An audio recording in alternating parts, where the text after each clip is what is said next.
Hello students, I, Ms. Pooja Kalange, Assistant Professor IICMR MCA, welcome you back to this video lecture for chapter number 3, under which we have already covered some concepts related to big data management, also to the big data warehousing and the enterprise data warehousing. Now let's proceed with the further part. Today we will be seeing the conceptual Hadoop framework. So how is the Hadoop framework being organized? Okay, so you can see here that a Hadoop has a component which is being divided into three parts, you can say, or into the four parts. Okay, the first platform is the Hadoop core platform, which consists of the Hadoop distributed file system, which is nothing but the distributed replicas of the data across different machines. Along with this, we have the MapReduce architecture, okay, which it monitors the task and restarts the failed task. So this forms the Hadoop core platform, okay. Along with this comes here the non-relational database, which is having the component of Hive and the HBase, where Hive is related to provide the SQL interface, then what are the data structures are being used, and how is the ad hoc query processing done on the underlying unstructured data. Along with this, we have HBase, which is column-oriented, schema-less, distributed database model after Google's Bigtable, which helps in random, real, and write operations. So this helps in fine-grained data handling. Okay. Along with this, the third part comes to be of the scripting, where we use the Pig, which is platform for manipulating and analyzing large data sets, scripting languages for analysis. Okay, and the fourth part comes to be the machine learning, where the Mahout is being used, which has the machine learning libraries for recommendations. Then it has clustering and classification of the item set. So this was the brief about the Hadoop conceptual framework.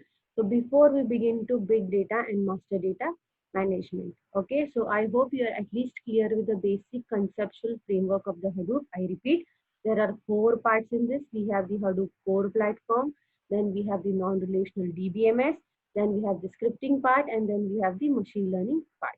Now we actually move on to the very important concept of a big data and master data management. Okay, so basically in big data world, data itself, it belongs to four different forms. Okay, data which is at rest, data in motion, data in many forms, and data in doubt. So in additional to this, there are three styles of data integration. Okay, we have bulk data management, then we have the real time movement and the federation movement. Now what is this all? Okay, so bulk data integration, it involves the extraction, transformation, and loading the data from multiple sources to one target sources. So one important thing of this bulk processing is it is going to have extreme performance and it is going to enhance the parallel processing. Okay. Now this batch windows, they always continue to shrink and they continue to put on more stress to the integration performance. So real-time integration should involve low latency integration. Okay. So that is the conjunction to the bulk data analysis. Okay. Along with this, there is a concept called as federation. Federation is component completely different approach. It makes use of data to federated queries. Means what? They should not be dependent in on each other. They should be independent from each other. So this has a total you can say principles of data profiling, data quality assurance, improving the data accuracy, checking the consistency of data, what type of lineage is being provided to the metadata integration. So by this approach, we have all these three styles of integration. Now coming back to our point, we can see here we have three parts here. We have the big data analytics use cases. The use cases may involve information exchange with the core enterprise data repositories. We may have master data. We have taxonomies, hierarchies, and relationships. Then we have the external data systems of interest, which involves the big data platform. Then we have the external data relationship between the data domains. And then we have the core master data, which involves the customer, party, product, account, what are the implementation styles, and then enterprise data warehousing, operational data sources or the other data sources, data mining, then methodological data mining, data querying, and data governance. Okay, so while this master data and management approaches and implementations have been around for some time, big data is characterized by massive volumes, high frequency, less structured data such as email, sensors, smart meters, the social networks, web logs. Okay, so in order to make MDM work with big data systems, Like these systems you can see here, the social media, clickstream, product, customer, geography, finance, suppliers. MDM must be able to store the profiles for any big data source that may be linked, like for example, account IDs linked to some big data customer, maybe some account records, mobile device IDs, okay? Then MDM should be able to store the preferences of big data. Means, for example, does a customer want to use or analyze their tweets or their Facebook profile? Then master data management should be able to track the customer preferences for certain type of communication. They should be able to relate the many to many relationship between the customers and the profiles. Means, for example, a household related social media profile on sharing website which is only related to household. So these are some things which we can have. Then MDM must be also able to store the output which it receives from big data analytics. So for example, what was the customer churn, customer review, what were the negative feedbacks or the negative reviews. Okay, so this comes into this. Also, MDM should have a capability to proactively detect what are the events, notifications, triggering actions which are necessary.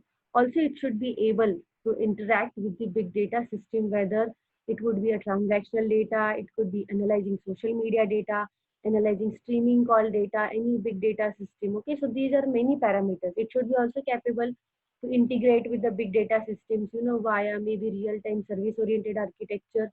So these are multiple things we need to consider when we are mastering with the master data management. Okay, so now we move on to the master data management integration and architecture. Now you have understood that big data technology can process and analyze unstructured data sources, like for example PDF, to determine unique identities and relationships among the master entities. You could potentially accelerate this also by extracting the data sources. Okay, so as you can see here, as you can see this master data integration architecture. Now, since there were so many questions raised on this, so you must be feeling that are there any guidelines or some best practices available to have this, integration of the master data management with the big data? So there could be scenarios like you are searching and matching for same entity types over and over, and you feel there should be one, proper integration system, or you're performing targeted analysis and not aggregated analysis.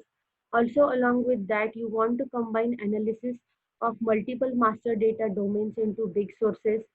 So what this all will be? So this will be a hub. The master data management will be hub to all these questions. Okay. So master data will be really a subset of big data. So this may have, all types of format, and it will be shared across all the business and the departments. So whenever a client will discuss about the big data process, when they want to use all this data, so first they will refer to the master data management. And so the organizational plan could be done according to this. So this MDM hub or this MDM architecture will be the most complete view of your customers, of your products, of your accounts, and many more. Okay. So as you uncover more information about the entities, you will have, you can have a golden record which is being trusted rather than traditional entities, and this will keep on, updating according to the data shift. Okay. So this will tell you the customer perspectives. So what are the a new information could be found with this big data. You could gain some momentum for the, for building up the quick decisions based on some scenario. So this will help you, like for example, if you're getting some comments, okay, related from the marketing team, you could just implement in your big data decisions. Okay, so this may be any type of data, since comments are semi-structured data, but you are just acting on that type of data. Okay, so basically we will see this how master data interpretation takes place and how the interactions are being done. Now, for some, this technology seems to be like, storing, retrieving, and managing the data. Okay. So this is just analyzing large volume of data to improve the business decision making. So in this scenario, this MDM implementation styles, they depend on different relationships. Okay. It could be analyzing data on customer territory based on geography, or, it could be on brand reputation. It could be on finance related documents, as we have seen in the previous slide. But this is nothing but a big data, as a big data tool, it has a logical architecture which focuses on the master data implementations. Okay, so we will see this how it works. Okay, now if you see here, external participants are being there are external data providers, there are internal participants, then they have a messaging system which could be, it could be subscribing, publishing, or synchronous or service-oriented architecture. Then here we have the content management services. Then we have the master data management services, which is a very important part. Then we have the information management services. And lastly, we have the data ingestion and the integration platform. So the external participants may access the data or the master data through multiple interaction channels as it is being shown here. Okay, customers, they might update the master data through the business systems, whatever are available to provide self-service capabilities, maybe for shopping and online systems through the use of telephone systems and access and update their personal information here. Okay, you can see here in this part. Then also we have supply chain data. Okay, you can see here. This data is being presented here, documents, records, text. Okay, so whatever the supply chain data may be from the suppliers, from the partners, and all these things, that can be also made for the customers can also participate with the transaction as well.